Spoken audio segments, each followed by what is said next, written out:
갈라디아서 말씀 계속해서 보겠습니다. 자, 5장 18절 먼저 한 구절 제가 볼게요. 좋은 일에 대하여 열심으로 사모함을 받으면 내가 너희를 대하였을 때뿐 아니라 언제든지 좋으니라. 자, 어제 마지막에 우리 갈라디아서 5장을 보면서 5장 17절에는 잘못된 열심, 그리고 5장 18절에는 좋은 열심, 그리고 여기서 17절에서 잘못된 열심은 그 갈라디아 교회에 가만히 들어온 거짓 교사들, 막 이 사람들이 율법을 지켜야 된다. 그리고 바울이 그 전했던 복음을 변질시키고 다른 복음을 전하고 이 사람들도 굉장히 열심히 했단 말이죠. 그래서 그들의 잘못된 열심이 바울과 갈라디아 교인 사이를 이간시켜 버렸다. 그래서 바울이 거기에 대해서 이 일 때문에 갈라디아서 이 편지를 썼던 것입니다. 그죠? 자, 그리고 난 다음에 이제 18절에는 좋은 일에 대하여 열심으로 사모함을 받으면, 이제 좋은 일에 대한 열심은 사도 바울이 갈라디아 교인들에게 복음을 전하고 그리고 복음 위에 살도록 애썼던 것을 말합니다. 그게 이제 19절 나오는데요. 나의 자녀들아. 자, 여기서 갈라디아서 교회 교인들을 사도 바울이 어떻게 부릅니까? 나의 형제들아 부르지 않고 나의 자녀들아라고 부릅니다. 자, 왜냐하면 그 다음 구절 보시기 바랍니다. 너희 속에 그리스도의 형상을 이루기까지 다시 너희를 위하여 해산하는 수고를 하노라. 그래서 바울이 여기에 있는 갈라디아 교인들을 복음을 전하고 복음 위에 든든히 설 수 있도록 수고를 했는데, 어떤 수고? 해산하는 수고를 했다. 저는 이런 수고를 해본 적이 없습니다. 그러나 주위에 들어보면은 한 여인이 살아가는 동안에 가장 큰 고통이 해산의 고통이었다라고 이렇게 말하는 분들이 참 많습니다. 다른 거는 다 견뎌도 해산할 때, 애 놓을 때 그 고통은 이루 말할 수 없다라고 하는 그런 얘기를 많이 들었습니다. 요즘은 좀 덜 듣죠. 요즘은 이제 좀 쉽게 그 해산할 수 있도록 또 이런 또 의학적인 또 발전이 있었으니까. 그래서 우리가 한 사람이, 한 여인이 가장 큰 고통을 육신의 큰 고통을 말한다면 해산하는 수고입니다. 그런데 바울이 그런 수고를 해가면서까지 갈라디아 교회 교인들에게 그리스도의 형상을 세우려고, 빚으려고 그렇게 노력을 했답니다. 이게 정말 올바른 열심이죠. 올바른 열심. 한 사람을, 한 교회를 하나님의 뜻대로 하나님의 형상이 이루어지도록 다 잘 만들어 세운 것, 이게 올바른 열심인데, 잘못된 열심, 이 거짓 교사들이 들어와서 막 분탕질하고 변질된 복음을 전하고, 그래서 바울과 그 갈라디아 교회 사이 이간질시키는 이런 일들에 바울이 편지를 쓰면서, 자, 바울이 이 개인적으로 굉장히 감정이 격해져 있습니다. 20절 보시기 바랍니다. 내가 이제라도 너희와 함께 있어 내 언성을 높이려 하면, 지금이라도 너희들과 내하고 함께 있었다면 내가 막 언성을 높였을 것이다. 이런 일 때문에 언성을 높였을 것이다. 그런데 어떻게 보면 다행이다. 너와 나가 같이 안 있고 내가 편지로 쓰니까. 근데 같이 있을 때면 내가 막 고함을 지르고 너희들을 막 혼냈을 것이다, 이 말입니다. 그만큼 이 잘못된 열심으로 인하여서 갈라디아 교회의 어떤 사람들이 완전히 바울을 막 비방하는 사람이 되었고, 그리고 교회가 막 분열되고 막 이렇게 된다. 자, 이런 것들이 오늘날에도 좀 정확한 형태, 정확한 원인은 아니지만은 늘 이런 일들이 교회에 지난 2000년 동안에도 계속 잠재해가 있고, 우리 이민교회는 훨씬 더 이런 요소들이 더 쉽게 일어납니다. 왜냐하면 우리 이민자들이고 이민사회고, 우리가 다 이민 생활을 하고 있기 때문에 한국에서 딱 정착할 때고, 그 한국에 정착되고 한국에서 그 지역에서 그 집에서 3대 4대로 오면서 직장이 안정되고 그 가문이 안정되고, 이런 삶의 모습이 아니지 않습니까? 우리 이민자들은 늘 떠날 수 있고 늘 이동할 수 있고 늘 뭔가 모르게, 좋게 보면 굉장히 다이나믹할 수 있는데, 이게 또 부정적으로 하면은 늘 이동의 요소가 있으니까. 참, 그래서 이런 것들이 우리 신앙 안에도 들어오고 우리 교회 안에도 들어오니까 이민 사회와 이민 교회가 늘 요동할 수 있는 그런 요소들이 참 많습니다. 자, 이런 때에, 이런 기본적인 배경에서 갈라디아 교회에 들어온 이 거짓 이 교사들과 같은 잘못된 열심이 교회를 막 판치면은 교회는 굉장히 힘들어집니다. 그런 이야기들을 우리가 주변에서 많이 듣고 지금도 듣고 있고 옛날에도 많이 경험했던 것 아닙니까? 자, 이런 잘못된 열심을 이길 수 있는, 극복할 수 있는 건 뭡니까? 사도 바울처럼 좋은 올바른 열심이 필요한 겁니다. 올바른 열심. 그런데 바울이 이 열심이 뭐냐? 해산하는 수고를 해가면서까지 교회를 세우고, 해산하는 수고를 해가면서까지 교인들을 한 사람 한 사람 그리스도의 형상이 될 수 있도록 했다는 것. 그래서 참 우리가 열심을 내는 것은 참 좋은데 더 중요한 건 뭡니까? 이게 잘못된 열심이면은 열심 내는 게 오히려 열심 내는 만큼 더 위험하고 더 안 좋은 겁니다. 그래서 참 올바른 열심, 사도 바울처럼 이런 열심이 우리한테 있기를 늘 바랍니다. 자, 21절부터 31절까지, 아니 정확히 말하면 맞죠. 31절, 21절부터 31절까지는 바울이 한 비유를 듭니다. 이 비유가 뭐냐면은 사라와 하갈, 이삭과 이스마엘, 그 비유를 드는 것이죠. 자, 22절 보겠습니다. 기록된 바 아브라함에게 두 아들이 있으니, 그러니까 이스마엘과 이삭이죠, 그죠? 아브라함에게는 두 아들이 있으니 하나는 여종에게서, 하나는 자유 있는 여자에게서 났다. 자, 여종은 누구를 말하는 거죠?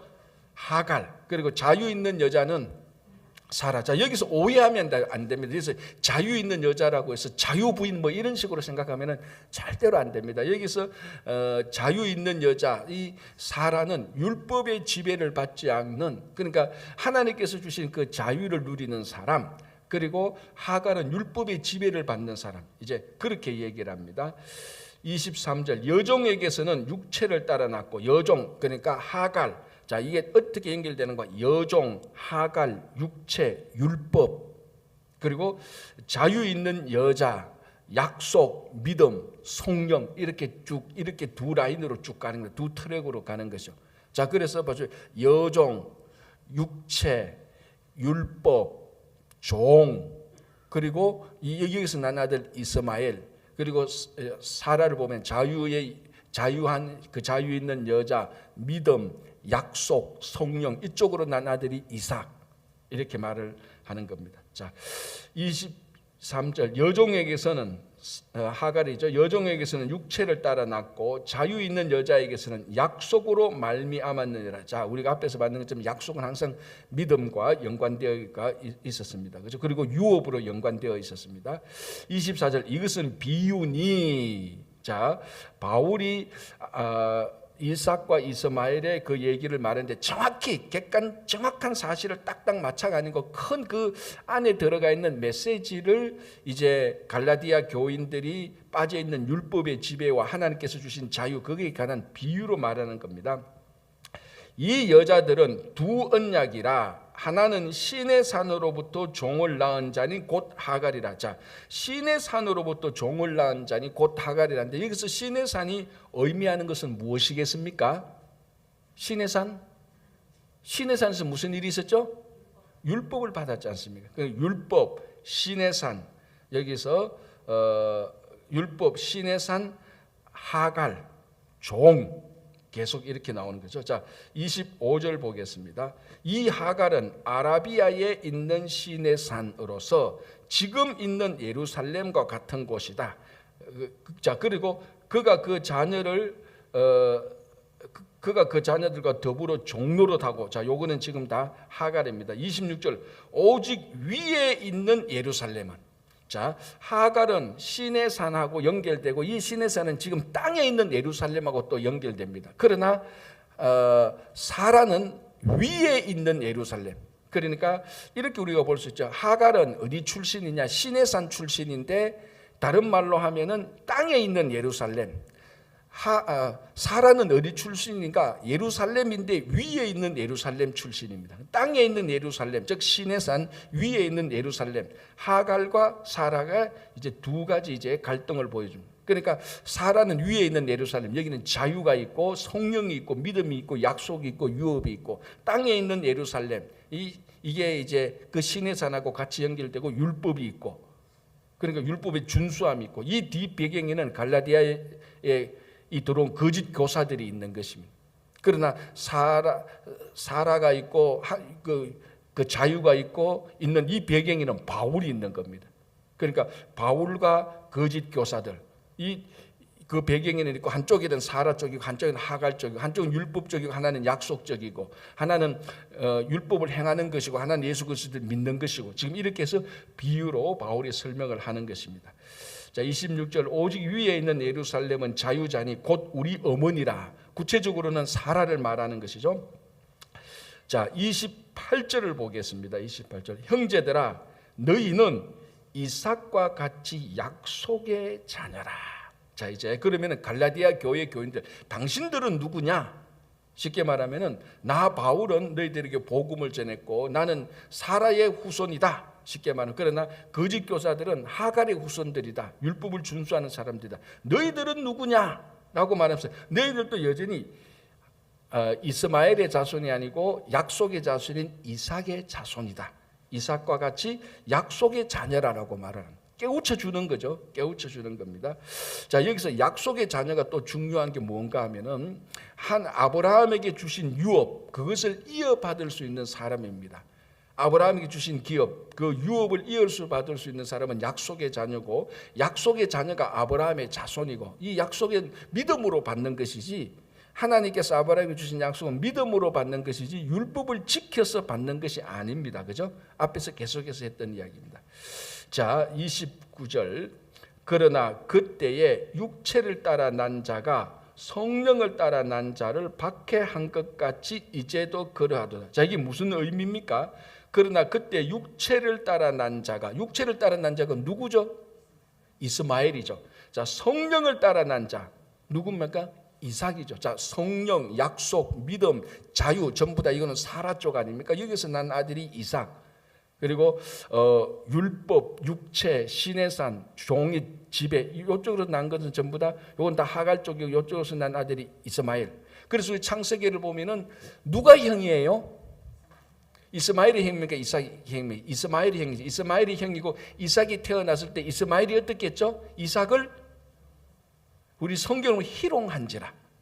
그래서 그걸 본 사라가 어떻게 합니까? 자기 아들 이삭이 이스마엘에게 희롱을 당하니까 사라가 화가 나서 아브라함에게 가서 이 사실을 고하지 않습니까? 그러면서 사라가 뭐라고 합니까? 저 둘 내쫓아라. 저 둘하고 나하고 이삭은 같이 살지 못한다. 그래서 아브라함이 이 이스마엘과 하갈을 들여 내쫓습니다. 그중 그 사건을 말하는 거죠. 그 역사적인 사건을 말해요. 그걸 바울은 약속과 율법의 관점에서 볼 때 그때에 어떻게 보면 육체를 따라 난 자가 율법의 지배를 받는 자가 성령의 난 자를 핍박했다. 이스마엘이 이삭을 핍박한 것처럼. 자, 이것이 지금 갈라디아 교회에서 일어난 역사적인 사실은 뭘 말하는 겁니까? 육체를 따라 난 자들 누구죠? 거짓 교사들. 이 사람들이 바울을 계속해서 핍박하는 겁니다. 거짓말하고 바울은 나쁜 자고 바울이 잘못 가르쳤고 이런 일들로 이간질이 생겨버렸다는 겁니다.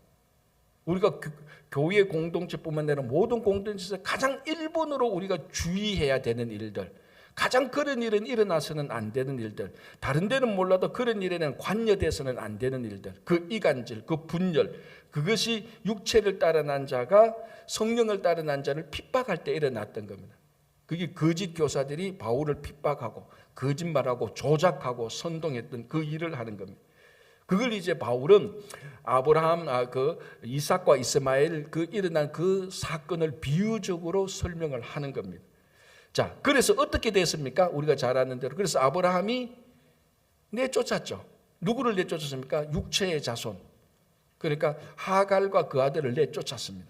그것처럼 자 30절 보시기 바랍니다. 그러나 성경이 무엇을 말하느냐. 자 여기서 성경은 구약 신약을 말하는 게 아닙니다. 이때는 신약 성경이 없었습니다. 여기서 크게 말하면 구약을 말하는 겁니다. 더 정확히 말하면 창세기를 말하는 거죠. 그러나 성경이 무엇을 말하느냐. 여종과 그 아들을 내쫓아라. 여종의 아들이 자유 있는 여자의 아들과 더불어 유업을 얻지 못하리라. 이 말이 중요한 거죠.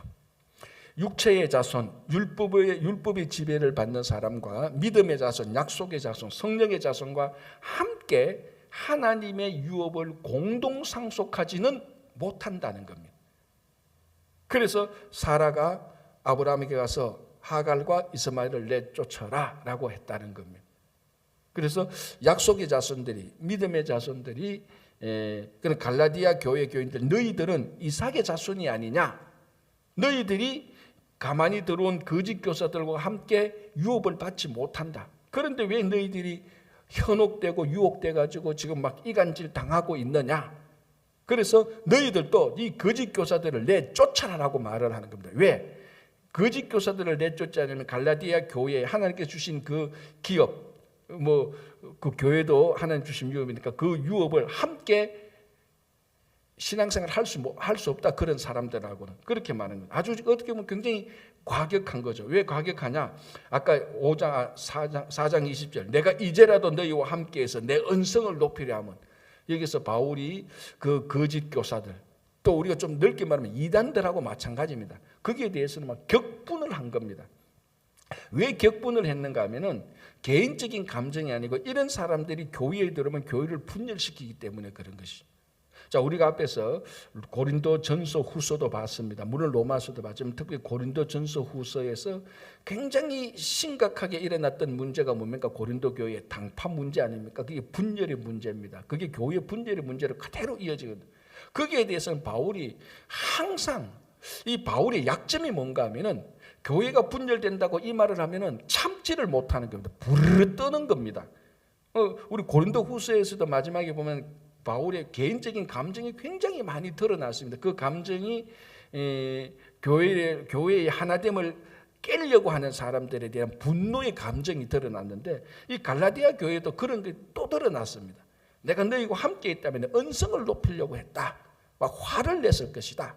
자, 이 이유가 하나님께서 주신 기업, 유업을 자꾸 부수려고 하고 하나님 주신 기업을 분열시키려고 했기 때문에 바울이 화가 났던 겁니다. 여러분, 우리가 이런 부분에 있어서는 그래서 이런 걸 거룩한 분노라고 말을 합니다. 거룩한 분노를 낼 줄 알아야 되는 겁니다. 하나님께서 주신 기업을, 하나님 나라를 분열시키려고, 하나님 나라를 변질시키려고 하는 어떤 세력들, 사탄의 세력들, 여기에 대해서는 우리가 막 이 바울처럼 하나님께서 하나 되게 하신 것을 지키려고 나갈 수 있는 거룩함이 우리 안에 있어야 돼요. 바울은 뭐라고 합니까? 내쫓아라라고 말을 합니다.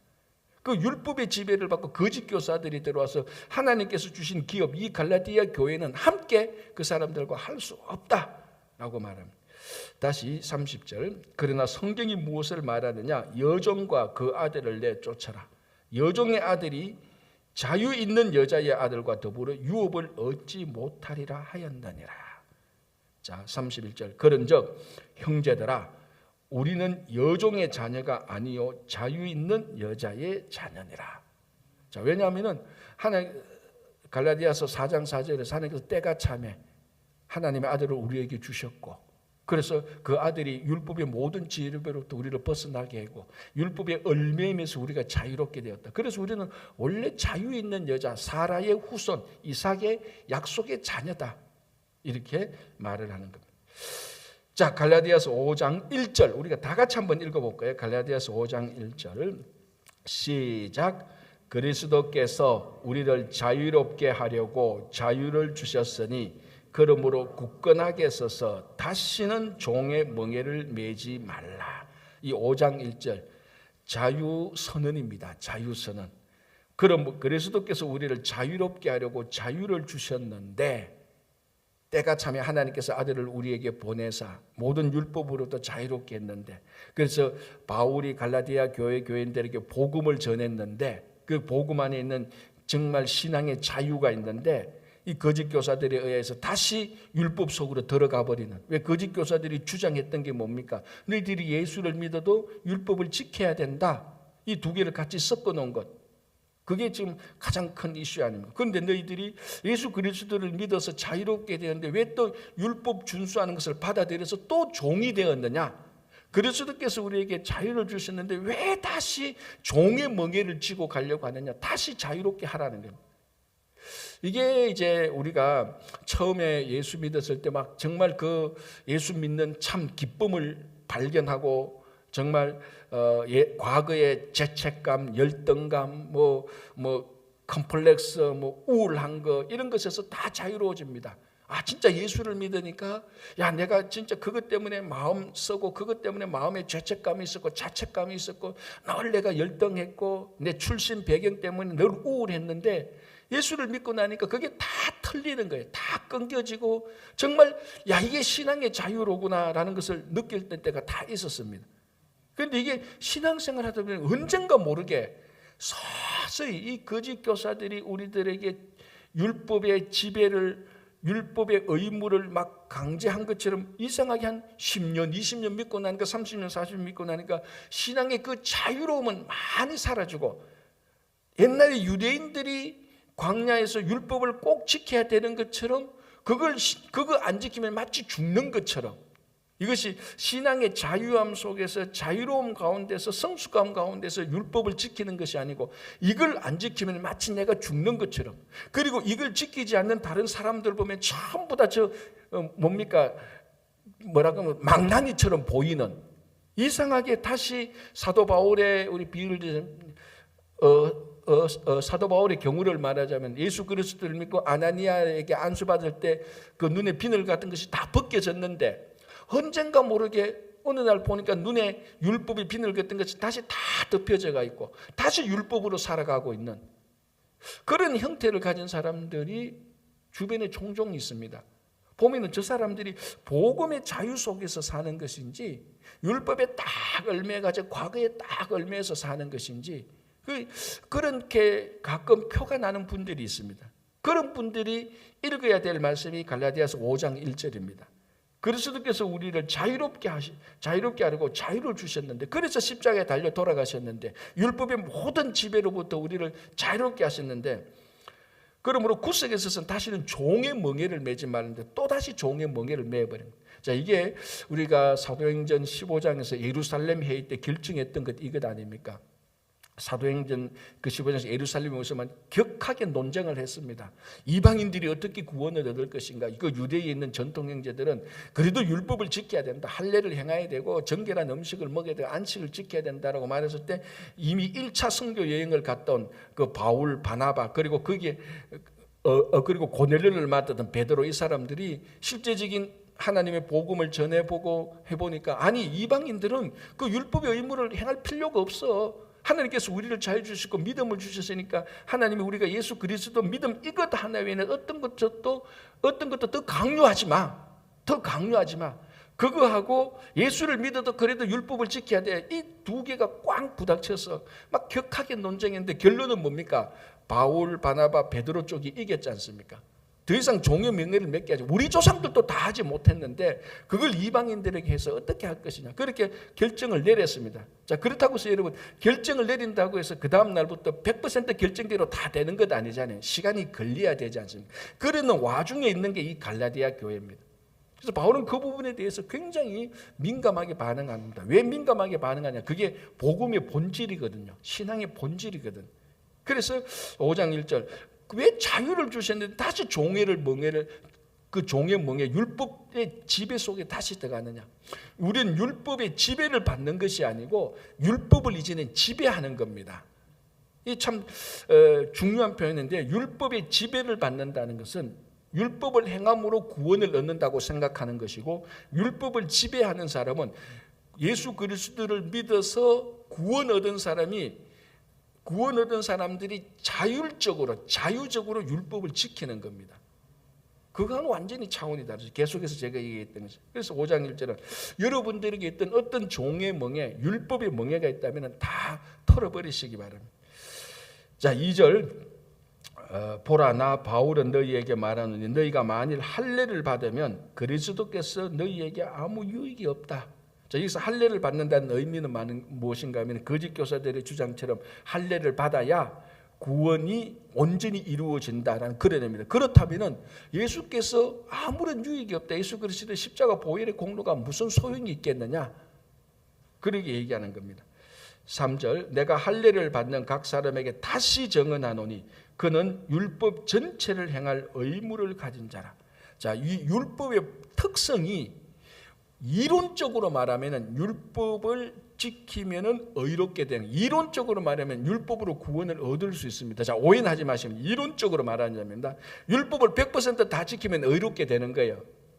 그러나 율법의 특성이, 율법은 하나를 못 지키면 다 못 지킨 것 같고 같습니다. 자, 우리가 옛날에 학교 다닐 때 시험 칠 때 어떤 과목은 패스, 페일로 결정을 합니다. 그래서 그게 이제 이 과목은 뭐 A, B, C, D 이렇게 평가하지 않고 이 과목을 통과했느냐 안 통과했느냐로 학점을 다 평가하는 그런 과목들이 있습니다. 자, 그러면은 평가하는 점수가 만약 60점이라면은 61점 맞은 사람이나 99점 맞은 사람은 똑같이 통과되는 거예요. 그러면 떨어지는 사람은 59점도 떨어지고 1점도 떨어지는 거예요. 어쨌든 다 떨어진 거예요. 그런데 59점 받은 사람이 1점 받은 사람한테 자기가 잘났다고 말해본들 통과한 사람이 볼 때는 얼마나 웃었겠습니까? 똑같이 다 떨어져 놔놓고 자기들이 뭐냐. 그때 이제 여기서 말하는 것이 떨어지는 데 있어서, 페일하는 데 있어서 59점이나 30점이나 1점이나 다 똑같이 취급한다는 겁니다. 율법이 그렇다는 겁니다. 한 개를 못 지키나 만 개를 못 지키나 다 똑같이 취급하는 겁니다. 그런데 죄인된 인간은 100% 지킬 수 있는 속성이 없는 겁니다. 그래서 이론적으로는 율법을 다 지키면 의롭게 되지만 실제적으로는 단 한 명도 율법을 다 지킬 수 없는 것이죠. 그래서 보십시오. 내가 할례를 받는 각 사람에게 다시 말하노니, 할례를 받는 사람 무슨 의미입니까? 율법을 지키려고 하는 사람이죠. 율법을 지켜서 구원을 얻으려고 하는 사람, 거짓 교사들이 행했던 주장을 따르는 사람. 내가 할례를 받는 각 사람에게 다시 정언하는, 그는 율법 전체를 행할 의무를 가졌다. 그거 할 수 있겠느냐는 겁니다. 아무도 못한다는 거죠. 4절, 율법 안에서 의롭다함을 얻으려 하는 너희는, 거짓 교사들이 말하죠. 율법 안에서 의롭다함을 얻으려 하는 너희는 그리스도에게서 끊어지고 은혜에서 떨어진 자로다. 그래서 가만히 보면요, 이 율법의 지배를 받는 사람하고 굉장히 얘기해 보면요, 은혜의 풍성함이 별로 드러나지 않아요. 굉장히 사람이 딱딱하고 지적질하고, 다른 사람이 뭐 좀 못하면은 신앙생활 좀 못하는 것처럼 하대해버리고 이런 사람들 있지 않습니까? 은혜가 풍성한 사람은 좀 모자라도 괜찮아요. 자, 여러분, 부모가 자식을 볼 때 자식이 좀 모자란다고 해서 모자라는 자식을 부모가 사랑 안 합니까? 아니요. 어떨 땐 더 사랑해요. 우리 신앙생활 하다 보면 좀 사람이 좀 모자라고 약한 사람이 있단 말이죠. 그걸 마치 아주 정말 형편없는 사람처럼 취급하는데, 하나님께서 보실 때는요, 우리보다 그 사람을 더 사랑할 수가 있어요. 이게 은혜가 있는 사람은 이걸 아는데 율법을 지키려는 사람은 이게 이해가 안 되는 거예요. 그래서 율법 안에서 의롭다함을 얻으려고 하는 자는 그리스도에게서 끊어지고 은혜가 별로 안 좋은 거예요. 그냥 자기는 뭐 좀 지킬 수 있는 의무감이 있으니까 그거 좀 더 잘 지켜서 다른 사람보다 신앙적으로 더 우월하게 생각하려고 하는 사람, 율법의 지배를 받고 있는 사람이죠. 자, 5절, 우리가 성령으로 믿음을 따라 의의 소망을 기다리노니. 자, 이게 율법하고 완전히 판이하게 다르잖아요. 성령으로 믿음을 따라, 성령, 믿음, 의, 이게 구원의 과정 아닙니까? 자, 우리가 믿음으로, 예수 그리스도를 믿음으로 의롭게 되는 겁니다. 근데 우리가 믿음은 또 어떻게 생기냐? 내가 결단하는 게 아니고 성령께서 우리를 믿도록 역사해 주시는 거예요. 성령으로 믿음을 따라 의의 소망, 그리고 구원의 소망, 구원의 완전함을 말하는 거예요. 그걸 기다리노니. 그러니까 5장 5절은 우리가 구원받는 것에 대한 명확한 표현입니다. 율법을 행해서 의롭게 되는 것이 아니고 믿음으로 의롭게 되는 그것을 얘기하는 것이죠. 자, 6절, 그리스도 예수 안에서는 할례나 무할례나 효력이 없다. 그러니까 할례 유대인들, 무할례 이방인들, 이런 게 효력이 없다. 예수 그리스도 안에서 할례를 받은 유대인이나 할례를 받지 않은 이방인이나 이런 구분, 이게 전혀 필요가 없다는 거예요. 뭐밖에 없느냐? 사랑으로서 역사하는 믿음뿐이다. 자, 이게 우리가 앞에서 말했던 예수 그리스도 안에서 종이나 자주자나 유대인이나 이방인이나 남자나 여자나 다 하나라는 말하고 똑같습니다. 그래서 갈라디아서를 읽어보면은 지난 2000년 동안 기독교가 들어간 곳에 진짜 참 자유가 주어지고 평등이 주어지고 이게 뭐 사회주의 공산주의 사상이 아닌 정말로 하나님의 그 공동체에서 주어지는 예수 그리스도의 은혜와 구원으로부터 주어지는 자유와 평등의 역사가 일어났던 증거가 이런 구절에서 다 나타나는 겁니다. 그리스도 예수 안에서는 할례나 무할례나 효력이 필요 없다. 그리스도 안에서는 종이나 자유자나 헬라인이나 이방인이나 남자나 여자나 다 하나다. 여러분, 이것이 이런 믿음이 그 사회에 확 퍼져나간다고 생각해 보십시오. 그 독재나 악행을 행하는 사람들이나 분열을 조장하는 사람들이 이 악행이나 분열을 조장하고 독재를 행하는 그 사람들이 있는 그 사회에 예수 그리스도 안에서 할례나 무할례나 효력이 없고 사랑으로 역사하는 믿음밖에 없다라는 그것을 믿는 사람들이 거기 들어가서 이런 사람들이 많아진다고 해보십시오. 그것만큼 위대한 사회 변화는 없습니다. 그래서 우리는 근본적으로 보면은 예수 믿는 사람들은 이 사회를 변화시킬 수밖에 없는 거예요. 그게 데모를 하고 사회주의 사상을 받아들이고 뭐 정치적으로 조작하고 우리 뭐 말하는 뭐 진보니 보수니 그런 정치적인 칼라 그런 차원이 아니고 예수 그리스도를 믿어서 그리스도 안에서 하나가 되고 할례나 무할례나 어떤 구분이 없죠. 할례나 무할례나 구분이 없다는 것을 우리 삶에서 적응하면 뭐합니까? 학력의 차이가 없고 지방색의 차이가 없고 혈연의 차이가 없고 이런 의미지 않습니까? 자, 이 사람들에서 할례나 무할례가 구별이 없다는 것은 그 당시 유대인과 이방인들에서 가장 중요한 구별을 없애는 겁니다. 이게 없어진다면 다른 것도 다 없어지는 거예요. 이게 어디서 일어나냐? 그리스도 예수 안에서 일어난다. 이런 믿음을 가진 사람들이 한 사람 두 사람 막 생겨나서 실제적으로 그렇게 살면은 그 사회는 어떤 세력이 그 사회를 변화시키려고 하는 것보다 더 본질적으로 확산돼서 변화시킬 수 있는 겁니다. 우리는 이 사회를, 이 시대를 이렇게 변화시켜야 되는 거예요. 거리에 나가서 데모하고 붉은 띠 띠고 뭐 정부를 뒤집고 없자 뭐 해방전선 그런 게 아니고 독재 타도 그런 게 아니고 저 악행하는 이런 게 아니고 우리 한 사람 한 사람이 그리스도 안에서 진짜 유대인이나 이방이나 종이나 자유자나 남자나 여자나 할례나 무할례나 그런 구별 없이 혹시 사랑으로 역사하는 믿음밖에 없는 이런 사람들이 번져나갈 때 그 사회는요 가장 진짜 그게 레디컬한 가장 근본적인 변화가 일어나는 거예요. 그래서 2000년 동안 기독교가 들어가는 곳마다 늘 이런 것이 있고 그래서 악행을 행하는 사람, 분열을 일삼는 사람, 독재자는 기독교가 들어오는 것을 제일 싫어했던 것입니다. 지금도 똑같습니다. 자, 7절 너희가 다름질을 잘하더니 누가 너희를 막아 진리를 순종하지 못하게 하느냐. 자, 이제 이 구절이 뭔가 이제 아시겠죠? 근데 제가 지금까지 이 갈라디아서를 말하면서 왜 이런 일이 논쟁이 왜 이리 바울이 화가 났고 왜 너희들은 이렇게 했냐 그것을 계속 따라왔다면은 7절 너희가 다름질을 잘하더니 갈라디아 교인들이 너희들은 참 잘 달렸다. 너희들은 성령으로 잘 시작했다. 앞에서 말했잖아요. 너희가 성령으로 시작했다고 육체로 마치겠느냐 그 말을 했잖아요. 그것처럼 너희가 참 다름질을 잘했다. 그런데 누가 너희를 막았어? 누구죠? 거짓 교사들.